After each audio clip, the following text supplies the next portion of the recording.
Got this top piece on. I've cut these. I'm going to call them spacers. Basically what they're going to do is create this 1.5-inch air gap along the back side of the inside of the cooler so that cold air can flow from this top down through the whole thing. The cooler is going to be probably over here or maybe on that side, not really sure, maybe in the middle, I don't know. And I'm going to create some ducting with the plywood and stuff like that so that it directs the cold air down the back. And then the return air will come up through the front. So that's how that's going to work. So this is the cooler side. So the EPS is on this side. And the reason for that actually is polyiso isn't as performant in cold, oddly enough. It does better with heat. So I'm using the polyiso to reject heat, which is also why it has the foil face. So the polyiso is actually on the bottom, which is the outside, which is where the heat is. So that will reject the heat, and the EPS should help keep the cold in, although that's kind of not really how it works, but it's the cold side, it'll perform better. The polyiso will perform better on the outside, so that goes on the outside. And that will be the case for the whole thing. I'm getting prepared to fasten this to the shelf itself. And all I'm going to do is just put a screw through here into the bottom, and I'll do that down there as well. So for the initial attachment, I'll just have like 1 or 2 screws through this block into this here. And that really should suffice. This base just needs to be attached. The whole weight of the thing is going to be down on this anyway. The biggest force it's going to experience is when I tip this whole thing up and finish it off that way.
foam is on the back.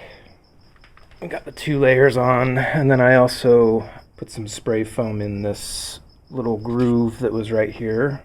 So you can see I put a little 2-inch ledger, whatever, just to keep the foam from being exposed. It'll also give me a place to screw in the plywood to the back. What I had to do is really think about how much material I had. Hello.